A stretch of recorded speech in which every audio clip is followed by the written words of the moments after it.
Hey everyone, Tankenstein here. In this video, I've got your first gameplay and overview for the Leopard 2AV. This is a rank 6, battle rating 9.7 Summer Quest event vehicle that is, of course, coming in the Summer Quest event for 2022.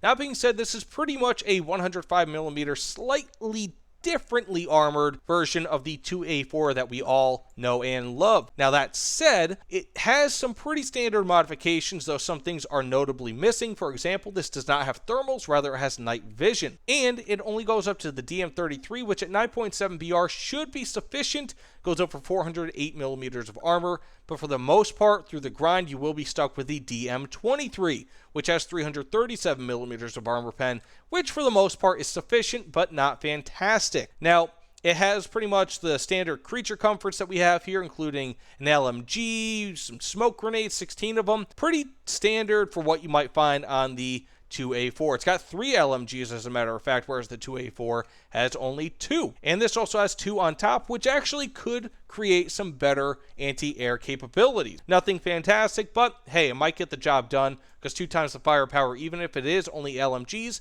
still counts for something. Now, when it comes to armor, it is quite a bit different. Now, you can't really look at the external armor as being armor when it comes to main battle tanks, because of course, if we only believe that this had 30mm of armor, we'd be fools, but rather we have to go into X-ray mode, and with the 2AV, it tells quite the story. Now, as you can see here, in front of the gunner's optics, for example, it only has 190mm of armor, plus it's pretty limited as it only covers down there. With the 2A4, which is only 0.3 BR higher, it has 440. Of course, it does count this back there, so bear that in mind, but it is also covering this as well, so it actually covers quite a bit more of the gunner sight, and you also have this back part of it, which is 520mm of armor, whereas this is 190 and this is 190, so it does cover quite a bit less. It is substantially less armored. Now back to the 2A4, we have 220, this has 244, so it is better, but it covers substantially less. And, you know, again, 245 here, and then you have 240 here. So with the exception of really the turret breach, or the just the mantlet more or less, you're looking at pretty much a substantially less armored vehicle in the 2A4, or at least somewhat less armored, between 10 and 20%, maybe even upwards of 30% on average. You know, 190 plus 190 here, 2A4, 585. You know, it's just, it looks like it's a substantially worse armored vehicle in some respects, with huge blocks of armor missing, whereas in the 2A4, of course, you have that more or less all-around coverage. So then the crazy thing is, this actually weighs 55.2 tons, 2A4, 55.2 tons. So it's not like you're going to have a slight increase in mobility for the reduced armor, just the opposite. You will have, well, actually not even the opposite, you will have no change in mobility, and even the gunner sight is going to be the same at 4x12 times zoom, so it's not really going to be all too fantastic. The only thing really better on this vehicle compared to the 2A4 is the fact that it has 2 LMGs on top for 3 overall, whereas the 2A4, of course, only has the 1 on top and 1 in the turret, if I'm not mistaken. So 2A4 is a much better vehicle, and it's only 0.3 BR higher. I mean, this is probably going to be very similar to the 2K in many regards, but let's get into a few matches, see what we could do. I think it'll be better than the 2K, but we'll see by how much. Let's get into it. Okay, so we are in that Ardennes map where basically everybody converges onto that single point. Very small map.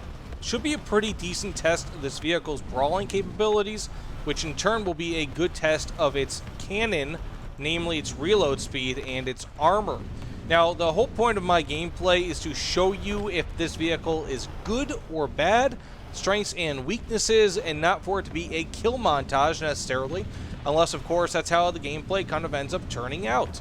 But I will try to be as honest with the footage here as I can be, and try to do as little to edit the footage as possible. So that said, I'm gonna try to make it into the match here, into the inner city. Now, this is a quick vehicle, as one might imagine. Oh, geez, I thought that was an enemy. As one might imagine, typically there should be some people over here. I'm gonna go for the farther one with that artillery strike. And there we go. We have a nice kill against a DS. That's a good start. Got my DM33s already active on this because thank you, Gaijin.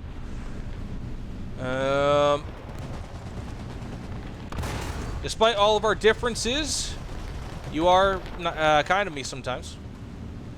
So thank you for supporting me.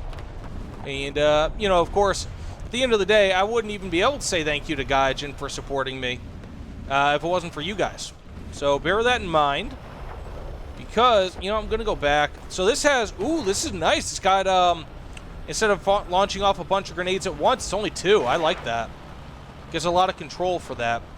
So you can really do a good job with that. But, you know, thank you guys, seriously, for all your continuous support over the years. Because without your support, I wouldn't be a content creator for Gaijin or with War Thunder in the first place, which means I wouldn't be able to test out these really cool vehicles. So I do appreciate it.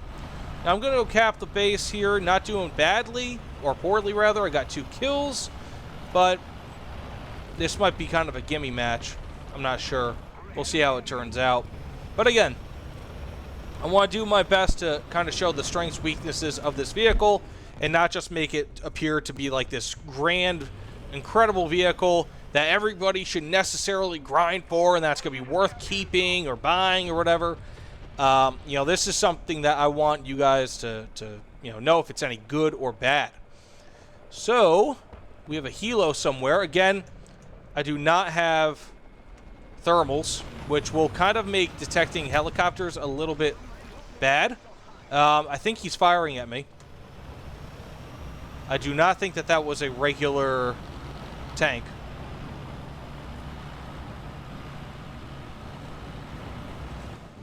A large part of their team is gone, but not enough where I wouldn't see anyone. So this is a little disconcerting. But this is at the point where you kind of have to wonder, MiGs, where you kind of have to wonder, like, can I push up on the enemy spawn? At this point, like, it's not really spawn camping. It's spawn, oh, not really. It isn't spawn camping. Rather spawn pushing, which I don't really see a problem with in and of itself. Ooh, fear my LMGs. Like, if my team is doing poorly enough where you can just freely, like, push up on my spawn, then so be it. It happens. Like, if your team, like, their team, I'm not saying that these guys are bad, of course, but their team did not do well, and they're being picked off left and right. You know, bad team chemistry, perhaps. But anyways, that said, I'm assuming this match is pretty much over. 2 kills, 1 assist, 1 base cap, and 0 deaths. None too bad for a first showing. I'll probably just do 2 matches in this thing. See exactly what we could do. Again, try to be as open and honest about this vehicle as possible. But I'm assuming everyone else is up in the sky or somewhere in a random spot on the map where they probably shouldn't be. So anyways, let's get into the next match. So as you saw, the first match was a little bit easy, might be a good way to put it. Easier than I, expected. But, of course, now we are in a complete up tier rather than a total or a partial up tier. And that's one thing that you're going to be facing with this vehicle. You're going to be getting into a lot of up tiers. And this is not going to be this very user-friendly vehicle. That was a really lucky hit. I did not expect to see anyone there. But this is a vehicle that is not going to be very user-friendly, not because it's a tough vehicle to use, but because of where it sits. And additionally, if you're looking to possibly purchase this vehicle with actual money, you have to remember, this is not a premium vehicle.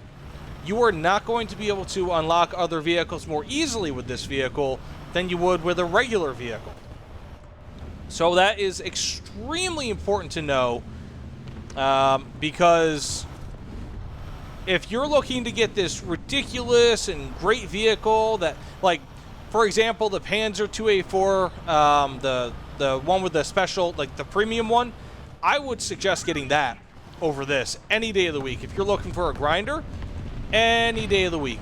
Not that this is a bad vehicle, because I think this is a good vehicle, but I think that the premium 2A4, I know that the 2A4 is going to be a bit better in that regard. Plus, in my opinion, it's probably a bit better at 10.0 than this is at 9.7. Again, in my opinion. I just think it has more going for it. Ooh, horizontal turret drive. Got that. Reload on this is, I think that was the same guy I killed before. Unlucky him, huh? Reload on this is not absolutely fantastic. Where's that guy shooting from? Oh! That was nasty. I got one more respawn here. So I'm gonna get into that respawn now. But again, overall, my thoughts on this vehicle, I think it's very good. I think that's worth grinding for. And you could say the same thing for the Skyray, the premium or the top level plane reward, but I don't really know if it's worth purchasing. And you could say the same thing about most event vehicles. Like, is it going to be worth purchasing on the marketplace? Maybe, but probably not, because especially with this event, marketplace costs are going to be extremely inflated because they have a much lower availability once they actually do hit the market, because fewer people are going to unlock the coupons that you need in order to actually put these on the marketplace. Maybe not by all too much, but it's going to be there. So I think that this is a good vehicle, but unfortunately it is a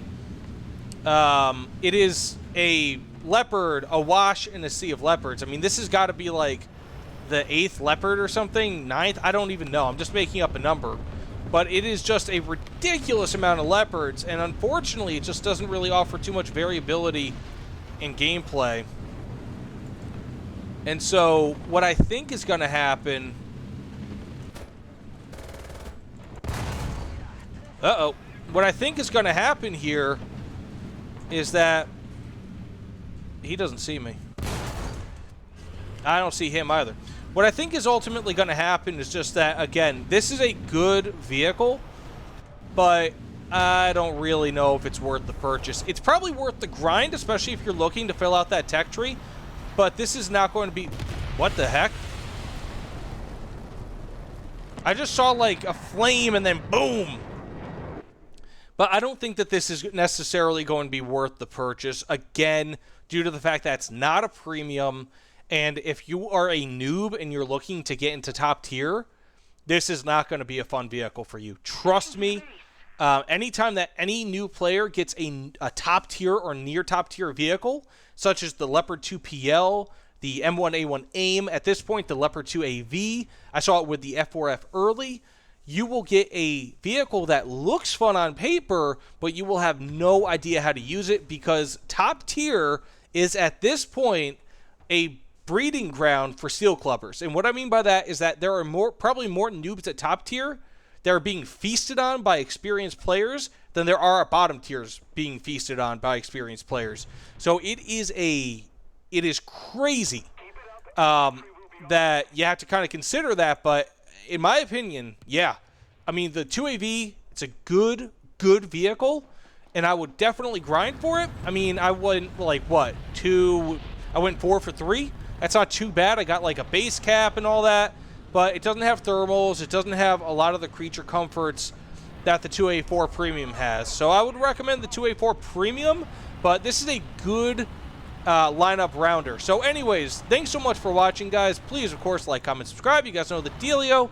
Let me know what you guys think in the comments below, and I will see you all on the other side. My game is starting to freeze up here. See ya, and take care, everyone.